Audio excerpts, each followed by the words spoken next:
aussi. Dans sa famille en général, donc la femme est épaulée par son mari quand le mari est présent. Elle doit être une aide pour son mari, mais souvent c'est elle qui se retrouve à quand même gérer plus le foyer que le mari. Même si le mari participe à la gestion du foyer, aux enfants ou autres, c'est souvent la femme qui porte la famille, qui porte le foyer. Et parfois, certaines femmes, voilà. Enfin, je pense qu'on est toutes passées par là. Parfois, c'est un peu pas facile à gérer. C'est un peu lourd, une grosse responsabilité. Donc, voilà. Et c'est important aussi qu'en tant que femme, on est des femmes, mais on est chrétienne. Amen. Et c'est vraiment important qu'on inculque, je pense, ces valeurs-là dans notre foyer, à nos enfants. C'est important que l'on passe du temps pour les enseigner, c'est important que l'on passe du temps pour prier avec eux. On voit ainsi que, par exemple, la foi de Timothée est venue de sa maman, de l'éducation qu'il a reçue par sa mère. Donc c'est important. Moi, l'autre jour, je vois la nourrice d'Evan me dit « Ah là là, il va être évangéliste, lui ». Je dis « Ah bon, pourquoi tu dis ça ?» Elle a gardé Ketia depuis bébé jusqu'à ses 3 ans, là, elle garde Evan. Elle me dit « Mais il parle tout le temps du Seigneur quand on va à table. Non, il faut prier pour le Seigneur. » Quand elle passe à table chez la nourrice. Bon, la nourrice, elle est croyante, mais plutôt catholique, mais elle prie pas forcément avant de passer à table et tout. Tout le temps, donc Evan parle du Seigneur. Elle dit Ketia était pas comme ça. Et pourtant, Ketia parle du Seigneur, mais elle garde plus pour elle. Mais lui, alors, il en parle à tout le monde. J'ai dit, à l'école, ça risque d'être quelque chose, alors, parce qu'il va aller à la cantine, il va dire qu'il faut prier. Mais bon, on verra, on n'y est pas encore.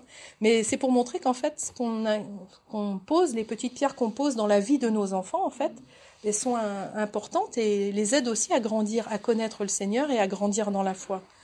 Donc voilà, donc ça c'est important. Donc vous avez vraiment ce rôle-là aussi en tant que femme et mère à jouer. Et voilà, je dirais aussi qu'on a aussi un rôle en tant que femme chrétienne dans l'Église. Quand on est dans une assemblée, on a tout un rôle à jouer. Amen.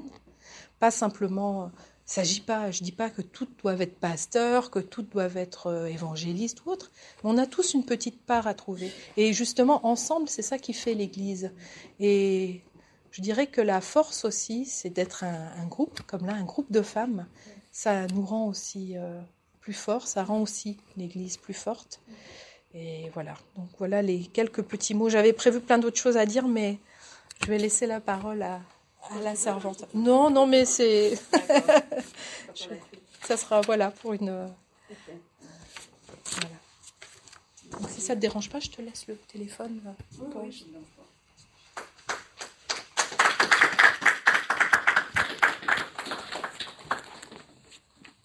Voilà, alors je veux vous saluer toutes dans le nom de Jésus. Amen.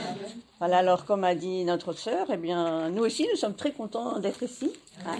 On parlait tout à l'heure un petit peu du Bénin et tout ça, on connaît un peu l'Afrique.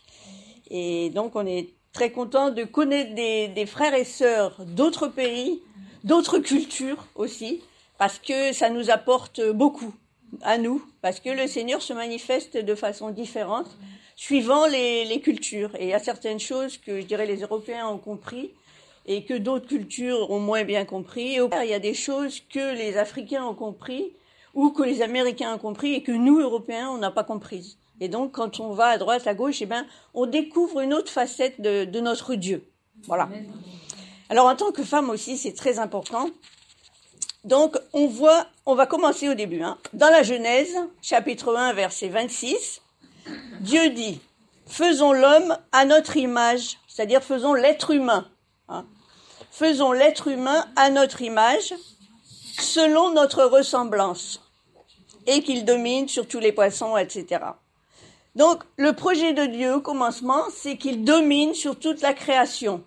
Mais c'est pas l'homme seulement qui domine. C'est pour ça que j'ai précisé que l'être humain domine sur la création, sur les poissons, etc., etc. C'est-à-dire, c'est les deux, hommes et femmes, qui vont dominer sur la création, mais de façon différente. Bien sûr, on va voir un petit peu plus loin. Donc pour cela, il donne le pouvoir à l'être humain par sa parole. Et l'homme va dominer sur les choses. Pourquoi est-ce que Adam va nommer Dieu dit à Adam de nommer les animaux. Pourquoi ? Parce que le fait de nommer, ça implique qu'on a une domination sur la personne. Voilà, sur la personne, sur les choses, sur les animaux, etc. Donc ce nouvel être humain est créé à l'image du Créateur. Et c'est un être pluriel.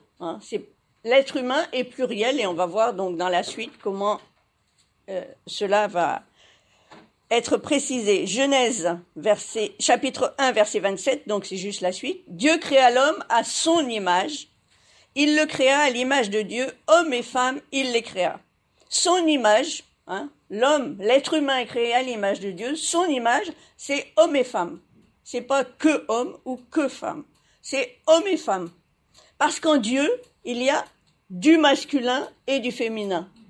Donc, l'homme doit représenter, être à la ressemblance de Dieu dans sa masculinité, et la femme doit être à la ressemblance de Dieu dans sa féminité.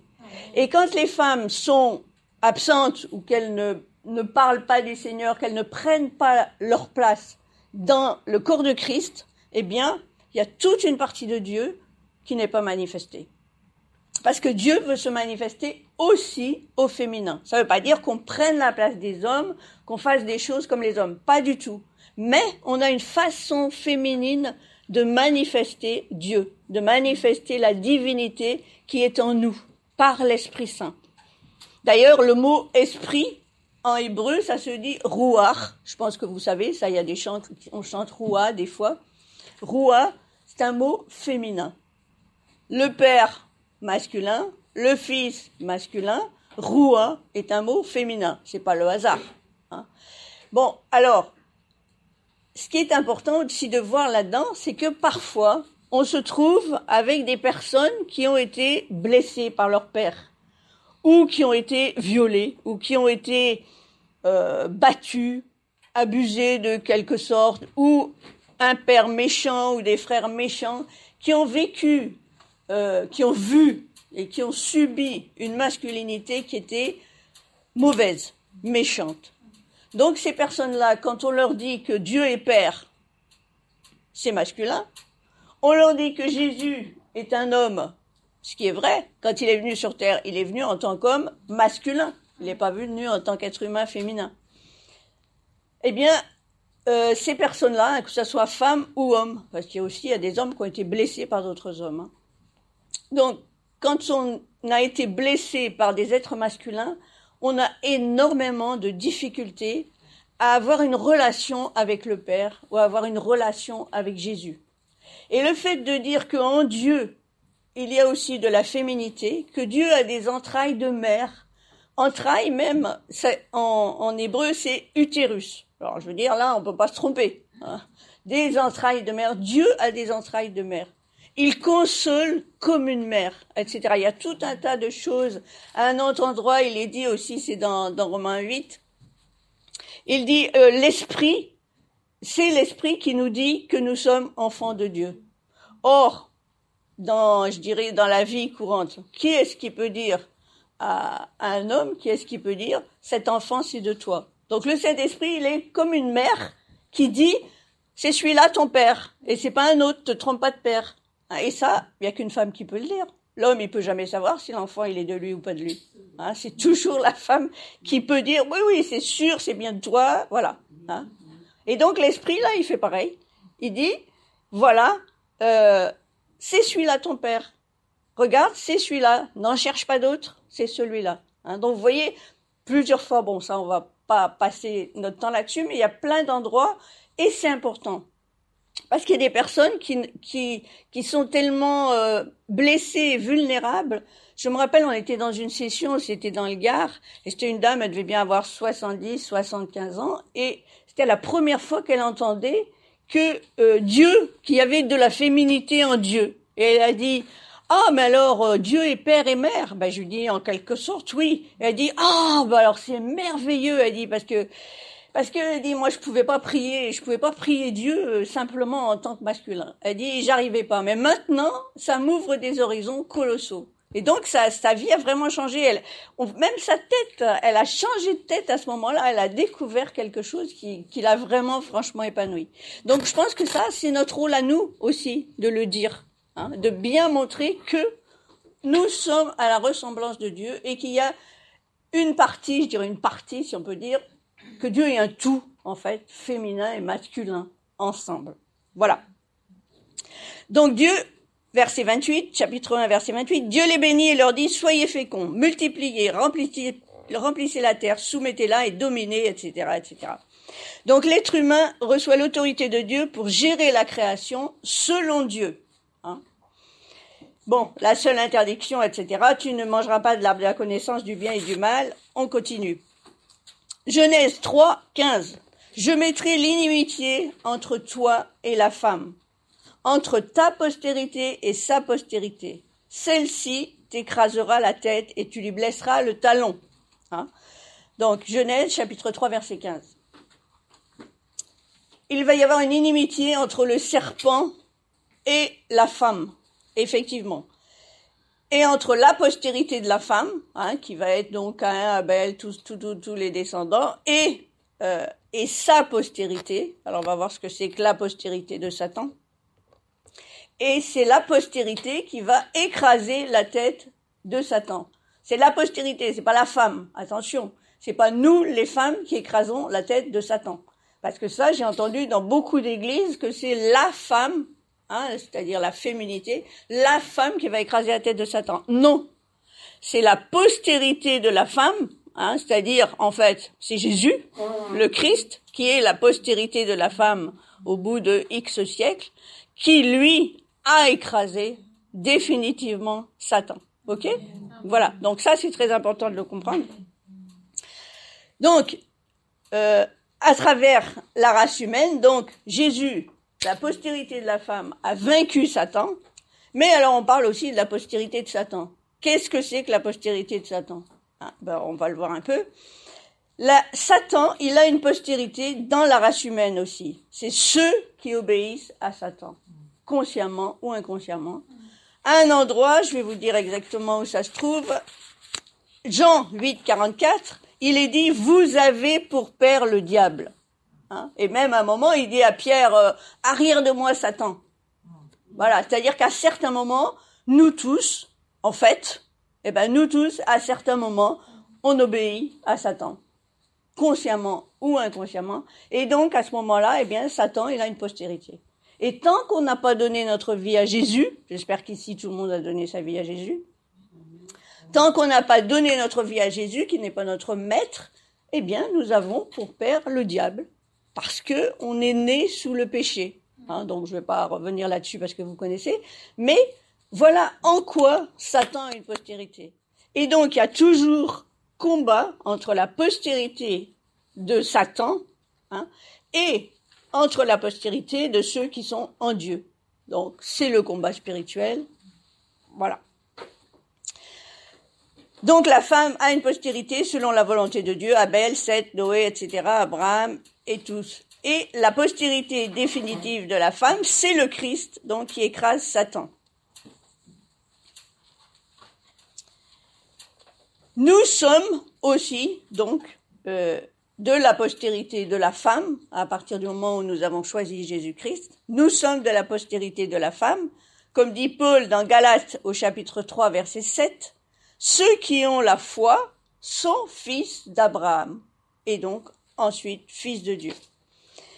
Et quel est l'intérêt, je dirais, humain ? Galates 3, verset 16.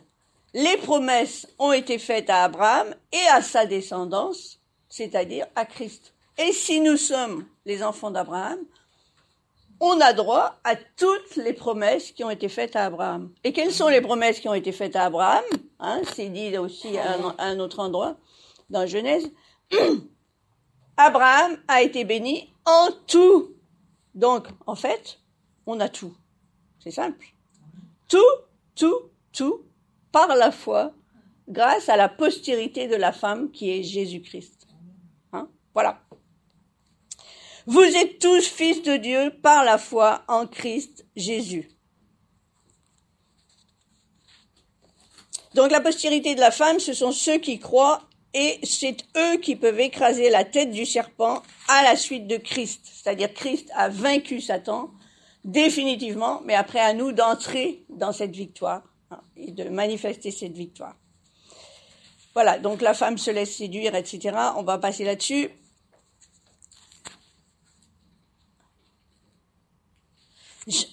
Première épître de Jean, première lettre de Jean, au chapitre 3, verset 8. Le Fils de Dieu apparut afin de détruire les œuvres du diable.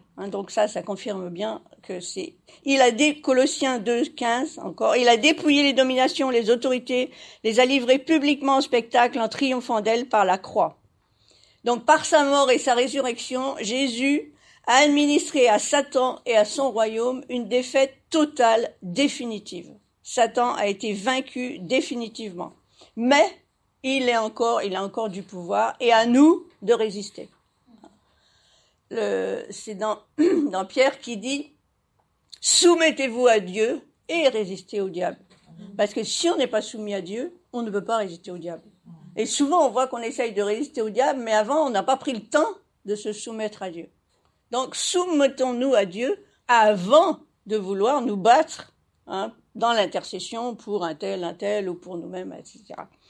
Donc, soumettez-vous à Dieu et résistez au diable, et il fuira loin de vous. Par sa mort, Hébreux chapitre 2, verset 14, par sa mort, Jésus, il anéantit celui qui a la puissance de la mort, c'est-à-dire le diable. La victoire est remportée totalement dans les lieux célestes et sur la terre. Et nous bénéficions de cette victoire. Nous entrons dans cette victoire. Nous n'avons plus à vaincre Satan. C'est fait. Dans beaucoup d'églises, on passe un temps considérable à taper contre Satan. On perd du temps. Alors c'est vrai qu'il y a des moments où il y a des moments de combat et il faut vraiment combattre. Mais d'autres moments, c'est dans la louange, l'adoration que Satan s'en va. Amen. Pourquoi ? Parce qu'il a horreur de la louange, il a horreur de l'adoration. Parce qu'en fait, ça veut dire on est pleinement Dieu, Dieu est là, Jésus est là au milieu de nous et tout, donc il ne supporte pas. Et ça, je dirais, la louange, l'adoration, c'est peut-être plus un rôle féminin, peut-être plus féminin que masculin. Parce que, je sais pas comment on peut dire, mais on a plus peut-être plus le sens de l'adoration, le sens de la soumission. Quand on dit femmes, soyez soumises à vos maris, faut déjà être soumis au Seigneur avant d'être soumis au mari. Puis on verra que c'est pas, voilà, ce que ça veut dire être soumis à son mari. Donc, on est, je dirais, complètement imprégné de Dieu. On est imprégné de Dieu dans la louange, imprégné de Dieu dans l'adoration. Et je crois que notre rôle, enfin, je parle pour le 21e siècle, le fait que les femmes prennent de plus en plus de place dans les églises, enfin, tout au moins prennent leur place dans les églises, de plus en plus, on est là pour manifester que le corps de Christ, c'est l'épouse. Et l'épouse, c'est féminin. Donc, nous, il faut qu'on manifeste le corps de Christ en tant qu'épouse. Et donc, il nous faut une certaine soumission à Dieu, une certaine soumission au Père pour, je dirais, manifester donc cette partie féminine de l'épouse qui va épouser Jésus-Christ, donc, quand il va arriver. En sachant qu'il en a plus pour très longtemps et que donc, nous, on a quand même intérêt à se bouger pour manifester tout cela au monde. Voilà. Donc, Colossiens 13, Dieu nous a délivrés de la puissance des ténèbres et transportés dans le royaume de son Fils. Donc, par la foi, nous sommes délivrés de l'ennemi, mais on est toujours sa cible. Puisqu'on ressemble à Dieu, Satan ne peut pas supporter quelqu'un qui ressemble à Dieu. Donc, forcément, clac, clac, clac, clac. Et dans les couples, c'est pire. Pourquoi est-ce que les couples sont plus attaqués souvent que les personnes individuellement ? Parce que les couples, c'est hommes et femmes. Et Dieu, c'est masculin et féminin. Et quand les deux sont ensemble, c'est intolérable pour Satan. Et un couple qui, nous, on dit, quand on fait des sessions couple ou fiancés ou tout ça, prenez un temps, tous les jours, avec votre mari. Un temps, même un verset, 2 versets, mais peu importe, qu'il y ait un moment où vous soyez, je dirais, ensemble devant Dieu. Vous connaissez le verset qui dit dans Ecclésiaste, la corde à 3 fils ne seront pas facilement. Qu'est-ce que c'est que la corde à 3 fils ? l'homme, la femme et Dieu. Voilà. Donc, il y a l'homme, je dirais l'homme, la femme et Dieu, ils sont reliés par en haut. Alors, même si un des deux, je dirais, s'en va, est infidèle, bon, n'importe quoi, des problèmes quelconques, là-haut, ça tient toujours. Pourquoi ? Parce que Dieu a fait alliance avec l'homme, avec la femme, et l'homme et la femme ont fait alliance devant Dieu quand ils sont mariés chrétiennement. Quand ils sont mariés devant Dieu. Il y en a qui ne sont pas encore mariés devant Dieu, donc il faut s'y mettre. Hein, parce que sinon, le couple, pouf! Je dirais, s'il n'y a que ça qui tient ensemble, l'homme et la femme, eh bien, comme c'est la cible de Satan, à un moment ou à un autre, hein, il y a des conflits. Dans tous les couples, de toute façon, vous devez le savoir, celles qui sont mariées, il y a des conflits qui peuvent être très graves et qui font que, ras-le-bol, on se sépare. Mais, quand on est chrétien, on sait que on prie ensemble, on n'est pas d'accord, on prie ensemble, on se tape pas dessus, et au bout d'un moment, le Seigneur arrange les choses. Donc, je dirais, médecine préventive, tous les jours, on passe un petit temps, ou un grand temps si on a du temps, avec son mari, dans la prière, juste sous le regard de Dieu, c'est tout.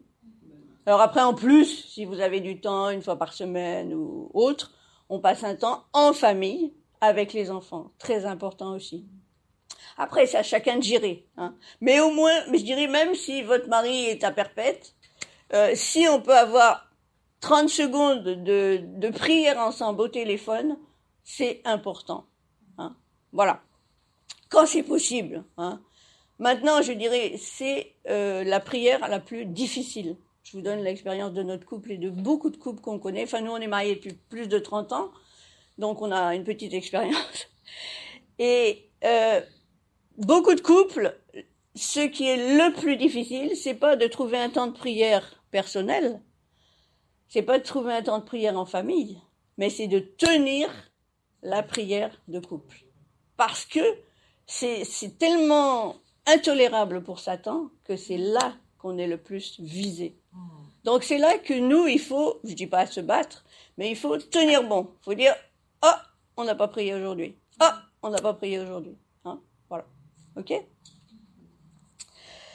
Voilà. Donc, 1 Pierre, chapitre 5, verset 8. Satan rôde autour de nous comme un lion rugissant, cherchant qui dévorer. Mais, comme nous sommes dans un royaume spirituel, Dieu nous a donné des armes spirituelles pour nous battre, pour chasser Satan de notre vie. Hein, vous connaissez Éphésiens, etc. Dans 2 Corinthiens, chapitre 10, verset 4, « Les armes avec lesquelles nous combattons ne sont pas charnelles, mais elles sont puissantes par la vertu de Dieu, pour renverser les forteresses. Et nous renversons... » 2 Corinthiens, chapitre 10, verset 4. 2 Corinthiens, chapitre 10, verset 4. Nous renversons les raisonnements et toute hauteur qui s'élève contre la connaissance de Dieu. Et nous amenons toutes nos pensées captives à l'obéissance à Christ. Donc, vous voyez, les armes, c'est pas très compliqué. Au nom de Jésus, nous renversons les raisonnements, c'est-à-dire tous nos raisonnements à nous, qui viennent de notre éducation, de notre culture et tout ça, mais qui ne sont pas conformes à Jésus-Christ. Donc nous renversons les raisonnements, toute hauteur, hein, c'est-à-dire les hauteurs, c'est toute ambition, tout ce qui peut être humainement glorieux. Voilà, toute hauteur qui s'élève contre la connaissance de Dieu, c'est-à-dire contre l'expérience avec Dieu. Et nous amenons donc, on fait tomber toutes ces choses-là. Mais une fois qu'on a fait tomber toutes ces choses-là, je dis pas que notre tête est vide, mais il faut remplacer. Si on enlève nos pensées à nous qui sont pas bonnes, hein, si on demande à Dieu d'enlever nos pensées, il faut les remplacer par d'autres pensées. Sinon, on va avoir la tête vide comme dans le yoga ou dans n'importe quoi, ce qui est horrible. Hein. D'ailleurs, dans le yoga, on dit qu'il faut vider votre tête. Pour quelle raison on vous dit qu'il faut vider votre tête ? Parce que eux, ils vont la remplir avec des mantras ou avec tout un tas de choses comme ça. Hein, c'est Satan qui fait ça. On ne doit jamais se vider la tête. C'est le Seigneur qui va faire le ménage et une fois que le ménage a été fait, enfin, en même temps, je dirais que le Seigneur fait le ménage, il nous met sa pensée. C'est-à-dire, il enlève une pensée négative et hop, il met une pensée positive dans notre tête. Mais ça, c'est notre rôle. C'est à nous d'amener toutes nos pensées captives à l'obéissance à Christ. Alors, comment ça se fait, ça? Ça se fait dans la prière. Ça se fait par la parole de Dieu. Parce que c'est la parole de Dieu, en fait, qui va rectifier nos habitudes, nos mauvaises habitudes, nos mauvaises pensées, etc., etc. Voilà. Apocalypse chapitre 12, verset 11. Alors, d'autres armes, ils l'ont vaincu à cause du sang de l'agneau et à cause de la parole de leur témoignage. Et ils n'ont pas aimé leur vie jusqu'à craindre la mort. Donc, on parle de ceux qui sont déjà là-haut, hein, ceux qui ont des robes blanches. Qui c'est ce ils? Donc, c'est tous ceux qui croient en Jésus. Ils l'ont vaincu. Donc, c'est nous. Hein. Nous avons vaincu Satan, c'est-à-dire nous vaincons Satan. Grâce au sang de l'agneau, hein, c'est-à-dire faut bien être conscient et redire que merci Seigneur, c'est toi qui as vaincu Satan par ton sang. Ça, c'est la part de Jésus, c'est fait, c'est fini, c'est accompli. Mais, qu'est-ce qui nous reste à nous? Eh bien, notre arme à nous, c'est la parole de notre témoignage. C'est-à-dire, ouvrons la bouche. Mesdames, ouvrons la bouche. Hein. Que ce soit en famille, que ce soit dans vos différents lieux de travail, etc., etc. Bon, alors je sais qu'il y a des lieux. Moi, j'étais professeur, je n'avais pas le droit de parler ouvertement. En tout cas, on n'a pas le droit de prononcer le mot Jésus ou le mot Dieu. On n'a pas le droit de parler ouvertement. Mais, je dirais, dans ce qu'on dit, on peut facilement faire passer le message. Et après, si les gens veulent, eh ben, une fois qu'on est de l'autre côté de la grille, hein, sur le trottoir, eh bien, à ce moment-là, on peut continuer en affirmant notre foi. Mais n'ayons pas peur d'ouvrir la bouche. Hein. C'est souvent les femmes sont un peu timides parce qu'elles ont tellement l'habitude de voir des hommes sur l'estrade qu'elles se disent oh mais moi je suis rien, moi peut-être que j'ai pas fait d'études, moi je ça. Non. Dieu n'a jamais raté aucune de ses créatures. Ça il faut bien se le dire, jamais raté aucune de ses créatures. Donc vous avez l'intelligence que Dieu veut pour ce que Dieu désire comme travail pour vous, comme fonction dans l'église, comme fonction dans la vie, etc. Voilà, on a tout ce dont on a besoin. En Christ Jésus, on a tout. Et même si on ne se sent pas capable, eh ben, le Seigneur va nous amener à être capable. S'il nous donne un rôle quelque part, le Seigneur va nous amener. Donc, alors peut-être que la première fois, je dirais, moi la première fois que j'ai été devant un micro, ben, j'ai été paniquée. Enfin, c'était même avant, je vais vous dire. Quand j'étais étudiante ou à l'école, il y avait des exposés, donc on faisait des exposés à 2, 3, et il fallait les présenter. Donc moi, en fait, je faisais des exposés avec mes camarades, je faisais des exposés, mais jamais je ne me mettais en face des camarades pour dire quelque chose. Je devenais rouge, verte, jaune, enfin, c'était terrible, je bafouillais. Et bon, petit à petit, à l'université, pareil, je m'arrangeais toujours pour ne jamais parler en face des autres. J'arrivais à parler quand on était 2, 3 personnes, là, ça me dérangeait pas. Mais dès qu'il y avait un petit nombre de personnes en face de moi, c'était comme si j'étais agressée, quoi. Et puis un jour, bon, bah forcément, j'ai été prof. J'ai fait des remplacements. J'ai vu, il y avait, bon, une trentaine de garçons et filles, des costauds, c'était des lycées, donc 10 fois plus grands que moi et tout. Et j'ai dit, ouf, voilà, et j'ai dit, bon, maintenant, de toute façon, je suis obligée de dire quelque chose. J'ai pas le choix, voilà. Donc en fait, le Seigneur m'a boosté. Je dirais au départ, il m'a boosté dans mon travail, avant, et ensuite, après, bon, quand on m'a demandé de prêcher dans des églises ou tout ça, au début, j'avais très peur, et puis petit à petit, bon, ça a été. Donc, faut pas avoir peur de commencer et je dirais de faire des bêtises au début. Hein, on est comme on est. Et puis, petit à petit, ça va s'améliorer. Hein. C'est comme quand vous commencez à faire la cuisine, eh ben, vous ratez certains plats. Puis, à force de faire le même plat, ben, vous ratez plus. Vous avez même plus besoin de regarder la recette. Clac, clac, clac, clac, clac, clac. Hein, voilà. Donc, voilà. Mais le principal, le témoignage. La parole du témoignage. Et ils n'ont pas aimé leur vie jusqu'à craindre la mort. Et aussi, parfois, il ne faut pas craindre de prendre des risques.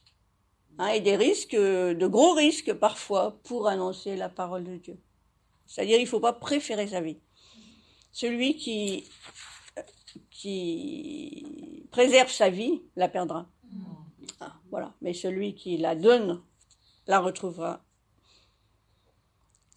Donc, nous emparons de la victoire quand nous témoignons personnellement de la parole de Dieu. Quand nous disons des paroles qui sont en accord avec la parole de Dieu. Donc, il faut lire la parole de Dieu, parce que sinon, comment dire ce qu'il y a dans la parole de Dieu si on ne la connaît pas?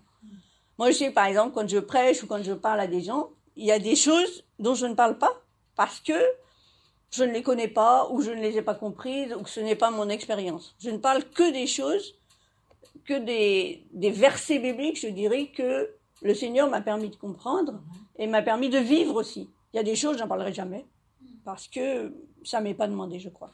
On a vraiment chacun, je dirais, un peu son créneau, sans être trop coincé, mais voilà. Chacun aura une façon de parler de Dieu, et une façon, et aura aussi des thèmes qui seront plus spécifiques. Si vous êtes mère de famille, c'est plus facile pour vous de parler de la maternité, de ceci, de cela, que si vous avez 15 ans. Mais à 15 ans, vous pouvez parler de Dieu d'une autre façon. Voilà. Donc, Jésus, donc nous-mêmes, il faut dire des paroles qui sont en accord avec l'Écriture. Jésus, quand il a vaincu Satan, vous connaissez les tentations, quand il était là, qu'est-ce qu'il a fait? Il a dit, il est écrit, il est écrit. Il est écrit, ça veut dire Satan, voilà. Nous, il faut pouvoir dire ça.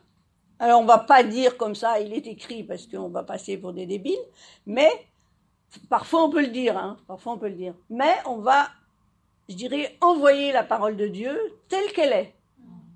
Et la parole de Dieu a toujours un effet. Elle est toujours efficace. Plus que notre parole à nous. Alors bien sûr, on donne notre parole à nous pour expliquer ou pour amener la parole de Dieu, mais à un moment, c'est toujours le verset biblique qui va faire tilt dans la personne. Soit tout de suite, soit plus tard. Voilà. Donc, agissons avec la parole de Dieu, prononcée avec foi. C'est ce qui est important. C'est ce qui fait fuir Satan, et pas autre chose. Voilà. Par exemple, je prends un autre exemple qui est un exemple plus concret. C'était en 2001, je crois. Ma mère a été très malade, donc elle a eu une occlusion intestinale, elle était dans le coma, enfin les poumons marchaient plus, le cœur marchait plus, enfin elle était sous assistance respiratoire, sous assistance cardiaque, etc., etc.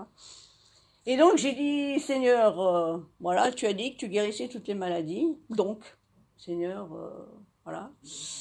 Alors, je pleurais quand même, je dis de façon affirmative, mais j'étais moins fière. Et donc, à un moment, j'ai dit, Seigneur, mais voilà, moi, je prie pour quoi? Quelle est la chose, je dirais, quelle est la partie du corps de ma mère pour laquelle je dois prier en premier? Parce qu'en fait, il fallait prier pour tout. Elle avait plus de 80 ans. Et donc, moi, avec mon raisonnement humain, je me suis dit, faut prier pour le cœur. Parce que moi, on m'a dit que le cœur, c'était l'organe le plus important dans le corps humain.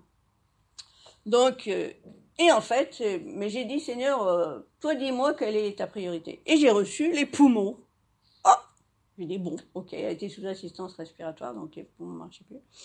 Et j'ai dit, ok, Seigneur.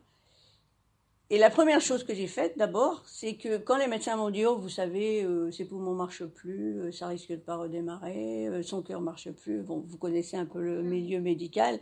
Ils vous disent quand même des choses parfois un peu exagérées, mais je dirais que c'est leur boulot aussi. Et donc, dès que, alors, bon, je fais confiance aux médecins, j'ai dit, ok, merci docteur, c'est bon, mais à peine j'ai été sortie, j'ai dit, au nom de Jésus, je brise ces paroles négatives.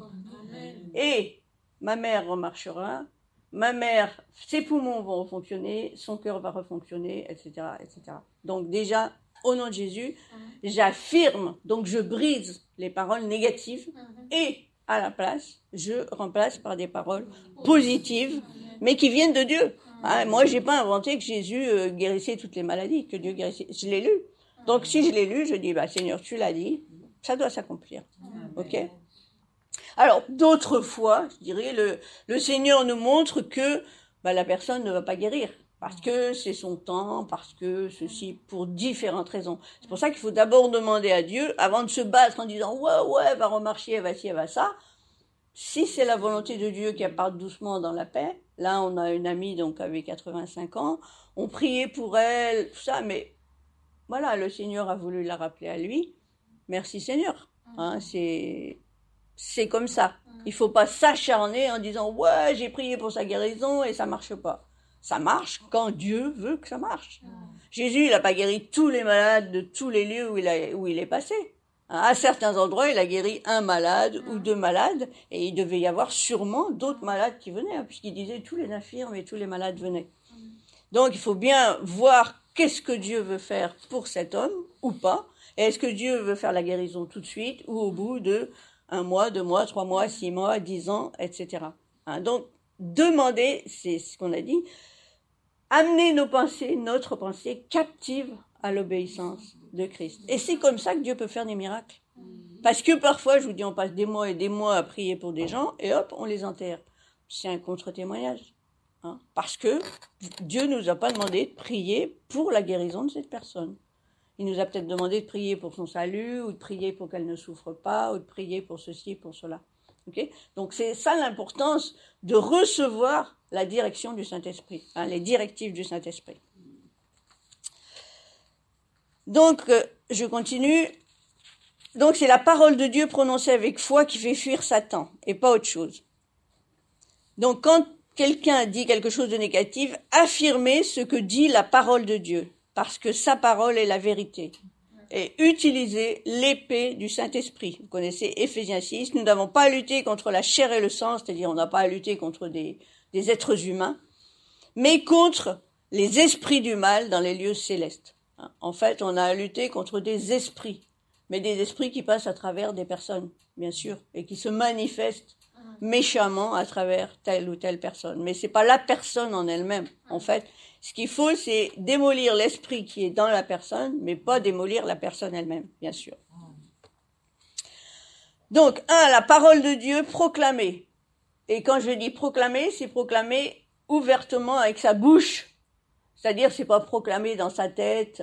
C'est au moins, parce que si vous êtes dans un lieu où vous pouvez pas, je prends l'exemple quand j'étais professeur, je ne pouvais pas proclamer la parole de Dieu devant les élèves, donc certaines fois, certaines paroles tout au moins, mais je pouvais le dire comme ça. On peut le dire comme ça. Et ça, c'est suffisant pour Satan. Parce que Satan est un esprit et il entend ce qui sort de notre bouche. Mais si on le dit simplement dans notre tête et que ça sorte pas de notre bouche, aucune efficacité. Aucune efficacité. Hein, donc l'importance de proclamer la parole. Soit à voix basse si on ne peut pas faire à voix haute, mais sinon à voix haute. Et de même, quand on lit la parole de Dieu dans votre lecture personnelle ou dans votre lecture de couple ou comme ça, quand vous lisez la parole de Dieu, lisez-la, même quand vous êtes seul dans votre chambre ou seul dans le métro, lisez-la en faisant sortir la parole de Dieu de votre bouche. Parce que ça affirme, ça confirme que vous êtes du côté de Christ et que vous choisissez ce que Christ dit, hein, par rapport donc aux anges du ciel et tout ça, mais aussi par rapport à l'ennemi qui l'entend, hein, qui voit que vous, de quel côté vous êtes. Vous êtes dans le royaume, mais pas de l'autre côté. Alors, vous avez choisi votre camp. Voilà. Et les prononcer avec foi. C'est-à-dire, si vous pensez pas cette parole-là, ce jour-là, ne la dites pas. Alors, c'est pas la peine, ça sert à rien. Soit on prononce avec foi, soit on prononce pas. Donc, le croire, mais croire dans son cœur et pas uniquement dans sa tête. Voilà, c'est important. Celui qui doute ne pense pas qu'il recevra quelque chose du Seigneur. Ça, c'est l'apôtre Jacques qui nous dit ça, chapitre 1, verset 7, que celui qui doute ne pense pas qu'il recevra quelque chose du Seigneur. C'est-à-dire ne pas douter de ce que Jésus a fait, ou ne pas douter de ce que Jésus a dit, de ce que Dieu a dit avant Jésus. Ne pas douter de ses promesses, ne pas douter que nous avons été totalement pardonnés. Ça aussi, beaucoup dans les églises, il y a des sentiments, beaucoup chez les femmes aussi, des sentiments de culpabilité. Pour différentes raisons, On se sent coupable de ci, de ça, de ça, de ci. En Christ, il n'y a plus de culpabilité. On peut se reconnaître pécheur, effectivement. J'ai mal fait ça, j'ai menti, j'ai fait, je sais pas quoi, j'ai été méchante, j'ai dit une méchanceté, etc., etc. Je demande pardon, mais on ne porte pas une culpabilité. Souvent, il y en a qui disent, oui, si j'avais été à côté de ma mère avant qu'elle meure, eh bien, elle ne serait peut-être pas morte et tout, et elle se trimballe la culpabilité pendant 3 ans, 4 ans, 5 ans, etc. Non. Tu as fait ce que tu as pu, même si tu as eu tort de partir, voilà, et que ta mère est morte alors que tu n'étais pas là. Non, pas de culpabilité. Hein, parce que on ne peut pas. Après, si on veut déjà prendre une responsabilité dans sa famille avec une culpabilité sur le dos, on fait souffrir ceux qui sont autour de nous. Et on ne peut pas prendre une responsabilité dans une église si on a la culpabilité sur le dos. Parce que qu'est-ce que vous allez annoncer aux autres? Vous allez dire, oui, Dieu te pardonne, mais en attendant, moi je crois pas que je sois pardonné. Vous pouvez pas le dire. Hein. On est en porte-à-faux. Donc important, la culpabilité, clac, clac. Et souvent, les gens qui sont restés au rite religieux, tu fais pas ci, tu fais pas ça, tu portes pas de pantalon, tu mets pas de bijoux, les femmes ne parlent pas dans l'église, tous. Les gens qui sont restés au truc religieux, ils se sentent coupables quand ils font un truc ou un autre, hein, qu'on leur a dit au niveau religieux, mais ils ne sont pas rentrés dans la dimension de foi. La religion, je dirais, on n'en a rien à faire.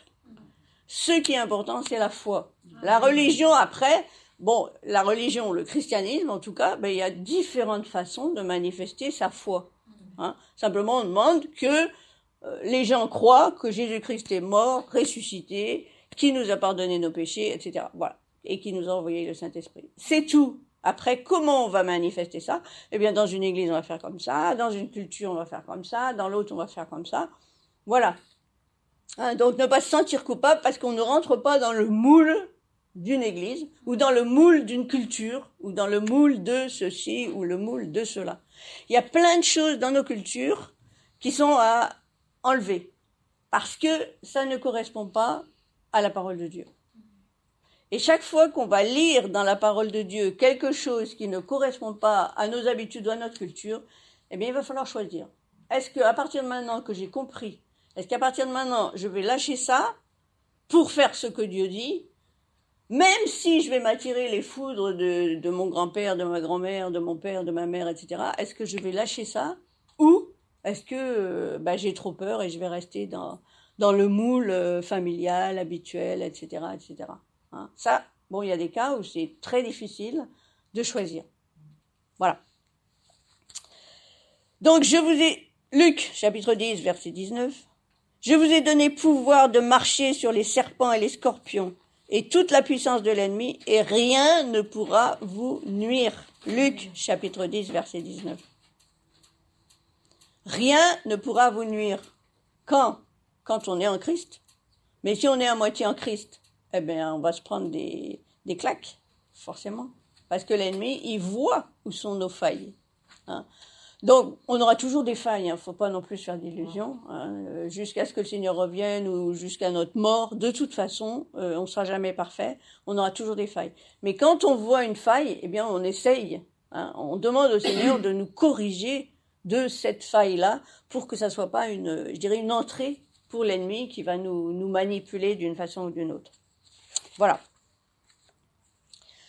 Donc, la victoire sur Satan, sur les démons, sur tout, dépend de notre dépendance à Dieu.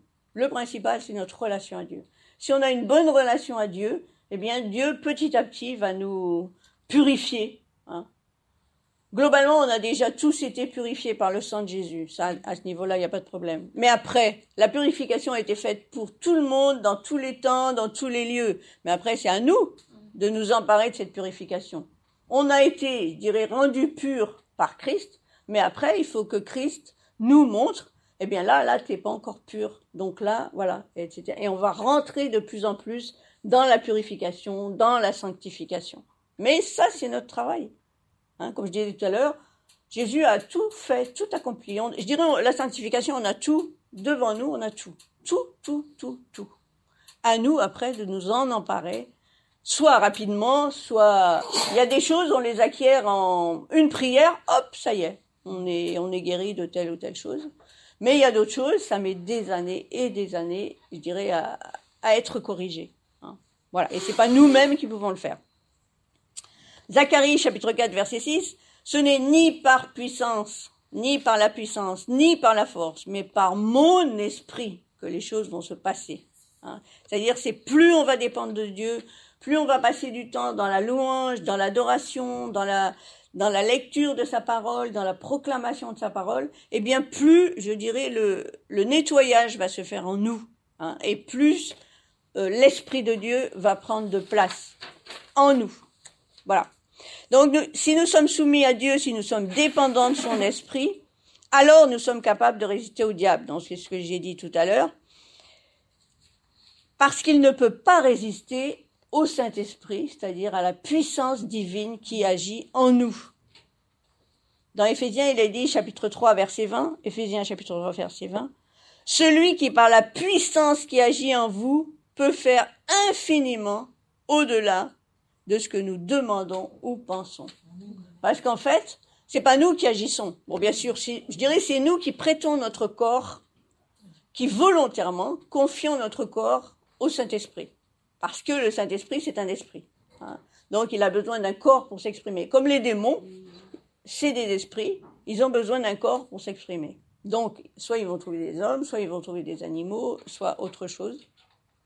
Donc, nous, on prête, on donne, hein, quand on a donné notre vie à Jésus, on a donné notre corps pour que le Saint-Esprit qui agit en nous puisse se manifester à travers nos mains, à travers nos bouches, à travers nos yeux, à travers nos jambes, etc., à travers tout ce qu'on est. C'est le Saint-Esprit qui va agir, à condition qu'on le lui demande. Si on lui dit pas de faire le boulot à travers nous, bah, il est très respectueux, il ne va pas agir. Hein, voilà. Donc, comme dit Paul, ce qu'il faut, ce n'est plus moi qui vis, c'est Christ qui vit en moi. C'est Christ qui doit vivre en moi pour vraiment que je sois une femme épanouie, que je sois une femme selon Dieu. Et en même temps, une autre arme, donc, c'est le nom de Jésus. Je pense que ça, vous savez. Allez dans le monde entier, dans Marc, chapitre 16. Allez dans le monde entier, prêchez la bonne nouvelle. Voici les signes qui accompagneront ceux qui auront cru. Donc, ces signes accompagnent tout le monde, que ce soit des hommes ou des femmes. Hein, ça n'accompagne pas que les hommes. C'est hommes et femmes qui sont accompagnés parce que c'est ceux qui auront cru. Si vous croyez, eh bien, il doit y avoir des signes à travers votre action, à travers vos paroles. En mon nom, hein, c'est-à-dire au nom de Jésus, je fais ceci. Au nom de Jésus, je chasse les démons. Au nom de Jésus, je guéris les malades. Au nom de Jésus, etc., etc. Parce que maintenant, c'est plus Jésus qui guérit. Hein, on dit Seigneur guéris, par exemple guéris ma mère. Jésus dit non, moi je peux plus guérir ta mère. Moi j'ai guéri toutes les maladies de toute la terre, tout ça. Maintenant c'est je guéris ma mère au nom de Jésus. Amen. Je guéris ce que je disais tout à l'heure, je guéris ses poumons au nom de Jésus. Hein, c'est ce que j'ai dit au nom de Jésus, je guéris ses poumons. Et après j'ai dit mais Seigneur, bon comment ça va se passer? Et là le Seigneur m'a dit déjà fais comme au début dans la Genèse, souffle sur elle. C'est-à-dire souffle, parce qu'en fait les poumons c'est de l'air, hein, c'est l'air. Donc je disais souffle de Dieu, tu rentres en elle, souffle de Dieu. Et je voyais, vous savez, il y a des espèces de, je sais pas comment ça s'appelle là, des voilà, les trucs d'électrocardiogramme. Enfin il y a des signes là, sur une machine. Et chaque fois que je disais souffle de Dieu, tu rentres en elle et tout, je voyais vouf, vouf, comme ça. Donc on voit des signes, le Seigneur montre. Et donc le Seigneur m'a montré, voilà, là tu fais ça. Après pour le cœur, il m'a montré d'autres choses. C'est-à-dire, c'est pas parfois hein, de dire juste uniquement au nom de Jésus, je guéris ses poumons. Voilà, ça va suffire. Mais parfois le Seigneur te dit non, il faut autre chose. C'est-à-dire, et c'est ça, je pense que les femmes aussi, je dirais, on a plus d'intuition que les hommes, globalement. Disons que le spirituel pour nous est plus naturel que pour des hommes. Malheureusement, le spirituel mauvais aussi, mais le spirituel bon. Et c'est là qu'il faut demander au Seigneur de dire, Seigneur, qu'est-ce que je dois faire